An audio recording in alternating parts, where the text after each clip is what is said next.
Hello and welcome to this section. Super excited to have you on board. Today we're talking about the fundamentals of machine learning. Let's get into it.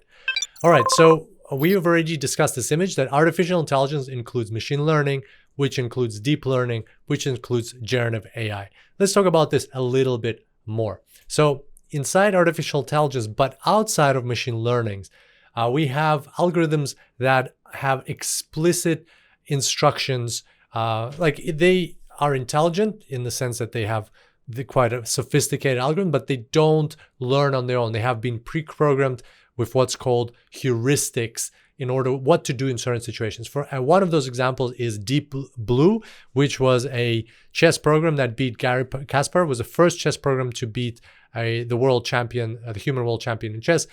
This was, I think, 1998. And that's an example of an AI that is not machine learning.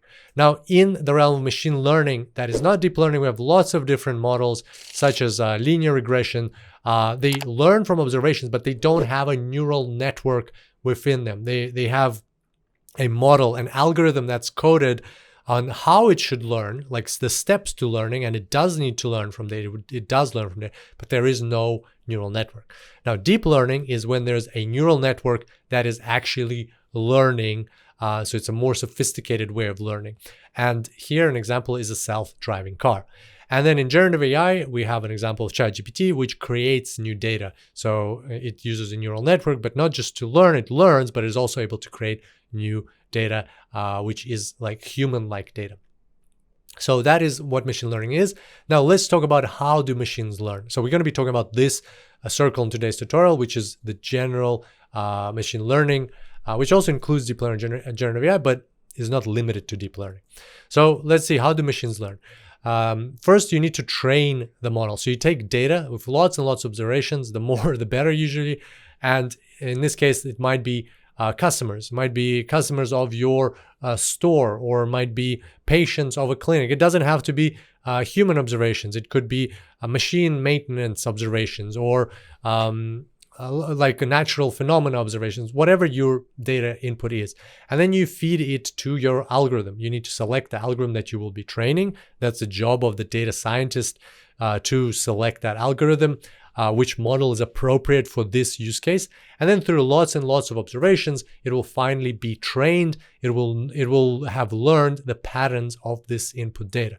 And from there, basically, you would evaluate how well it's learned using certain metrics, which we'll talk about separately in the course. For example, accuracy is one of them, where you would see, this model is trained to classify, let's say, whether or not somebody will leave your telecom company in the next 3 months. And you have this, it's trained on that. And then you can also do a test using test data, which we'll talk about as well. You can test how well is it trained, and you would have a benchmark you are aiming for example, 94% accuracy rate. Then once that model is trained, you can use it for inference. So you would deploy that model into production, into real life usage, and then you would get a new observation. So a new customer comes along and you want to predict how likely are they to leave your telecom company in the next 3 months. You would put in their information through the algorithm, and you would get a prediction, they're likely or they're unlikely to leave, or whatever your model is supposed to predict. So that's training and inference. And one other thing you need to know, so you need to know the difference between these two for the exam, what training is and what inference is, and what is involved in each. And also you need to know the three main branches of machine learning. So the first branch that you need to remember is regression. And that is when you have input data and you're predicting a continuous variable, like house prices, for example, or you might be predicting the temperature or something, or like a salary, somebody's salary, or like basically variables that are continuous, that can range from a certain in a certain range, can take values from a certain range.